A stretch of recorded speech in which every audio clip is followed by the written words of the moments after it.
It's Thursday, December the 26th, 2002, and today we've got 31 goals, 10 matches, 3 red cards, and we have 1 Premier League goal-scoring record that's about to be broken. So here are the games we're going to focus on today. First of all, Chelsea versus Southampton, Tottenham versus Charlton, and West Ham versus Fulham.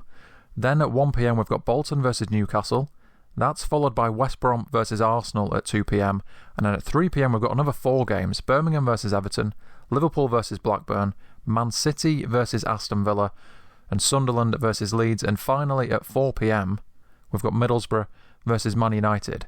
So let's go through the league table, and there's no team news today, there's no half-time scores. I'm just going to do a full-on 6-hour video printer because it is the easiest way to keep track of all of this. So you can see Arsenal are top of the table by 2 points, Chelsea are second, Man United third, David Moyes is the Everton manager, he's got them in 4th place, and Liverpool have not won in their last 7 Premier League games, so there's a lot of pressure on them to get a result today at home against Blackburn.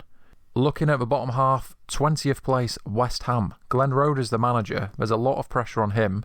Bolton, Sam Allardyce is the manager, they need to start picking up some victories. And the 3 newly promoted clubs here are Man City in 12th, Birmingham in 13th, and West Brom in 18th. This is also the season where Leeds in 16th, they're managed by Terry Venables, but this is where the downward slide begins in 2002-2003. So the midday games kick off, and the first goal is scored after 14 minutes. Jason Newell puts Charlton 1-0 up away at Tottenham, and he scores again in the 48th minute, so it's already Tottenham 0, Charlton 2. A minute later, Fulham go 1-0 up away at West Ham, bottom of the table West Ham. Facundo Sava, the man with the mask, scoring there. And then Bolton go 1-0 up against Newcastle, so West Ham, bottom of the table, are losing. Bolton, who also need to win in the relegation zone, JJ Okocha with the goal there against Newcastle. But then Newcastle equalise. Alan Shearer scores in the 8th minute, and then Ricardo Gardner scores a free kick. So it's Bolton 2, Newcastle 1. 3 goals in the first 9 minutes there. And West Ham are now level against Fulham. Trevor Sinclair scoring a penalty. And Tottenham pull one back against Charlton through Robbie Keane. And then Stefan Everson scores. So it's Tottenham 2, Charlton 2 with 3 minutes remaining. And Christian Ziege has been sent off for the 2nd game in a row, this time for a challenge on Scott Parker, which is a little bit unfair. So he's off, and Thomas Repka is off as well for West Ham. So they're down to 10 men against Fulham. And then Bolton go 3-1 up against Newcastle. Michael Ricketts with a goal on a stroke of half-time. And then it's full-time in the 3 early games. Chelsea 0, Southampton 0. Chelsea could have gone top of the table there, but it ends goalless. Tottenham 2, Charlton 2, and then West Ham 1, Fulham 1. So the 2 p.m. game kicks off between West Brom and Arsenal, and Danny Dicchio scores just 3 minutes in, so it's already West Brom 1, Arsenal 0, a huge shock on the cards there.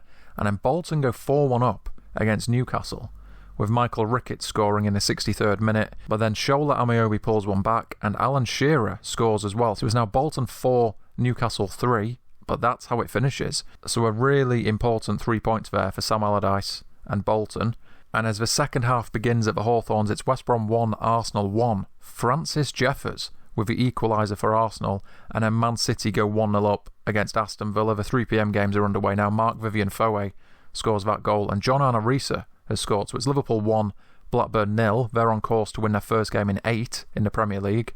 And then Sunderland go 1-0 up against Leeds, Michael Proctor scoring, and Arsenal, for the first time today, are ahead against West Brom. Thierry Henry scoring. West Brom 1, Arsenal 2, only 5 minutes left in that game. And then Aston Villa equalise against Man City, Dion Dublin scoring. And Birmingham go 1-0 up on the stroke of half-time against Everton, but Everton immediately equalise. So it's Birmingham 1, Everton 1 heading into half-time, and then West Brom 1, Arsenal 2 is full-time. So Arsenal extend their lead at the top of the table. And as the 3 p.m. games kick off again for the second half, Premier League history occurs. A young midfielder, 16 years and 357 days old, called James Milner, scores for Leeds. So it's Sunderland 1, Leeds 1. The previous record was held by Wayne Rooney, who just 2 months earlier scored that goal against Arsenal. Remember the name Wayne Rooney. But now James Milner holds the record as the youngest Premier League goalscorer. And over at Anfield, it's Liverpool 1, Blackburn 1, Andy Cole with an equaliser. So Liverpool's winless run looks like it's going to continue. And then Man City go 2-1 up against Aston Villa, 3-1 up in fact, because Mark Vivian Foe has scored his 2nd of the game. And Leeds, Milner with the equaliser, and now Robbie Fowler with a penalty. Sunderland 1, Leeds 2 with 10 minutes to go. And I mentioned a few moments ago, the player who held the record for the youngest Premier League goal scorer before James Milner was Wayne Rooney, and he's just been sent off. For the first time in his professional career, a foul on Steve Vickers. Wayne Rooney is off, so Everton, currently drawing 1-1 with Birmingham, will have to play the rest of the game with 10 men.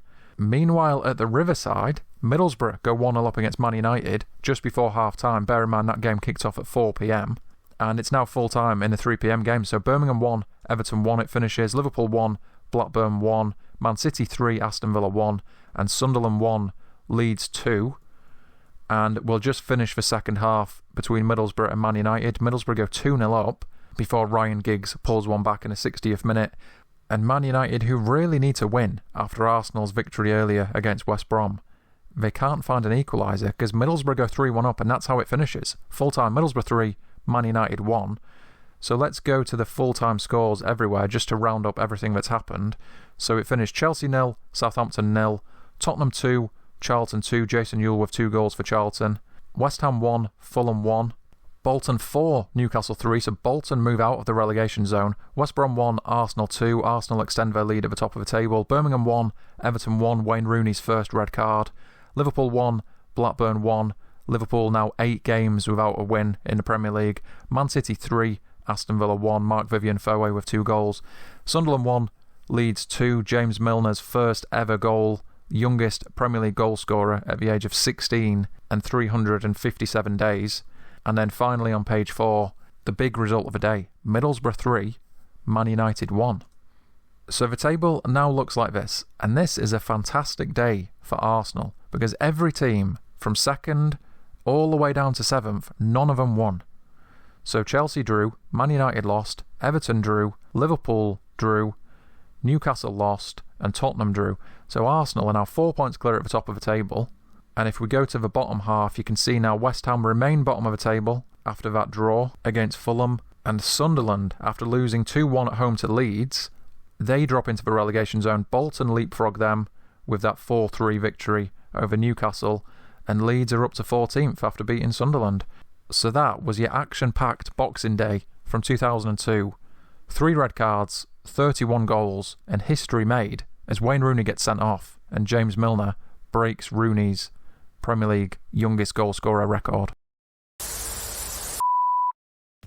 If you enjoyed this video, you might also like the Premier League in the 1990s, the making of modern football. It's available now on Amazon and in the description, or you can click inside that television set for another classic football story.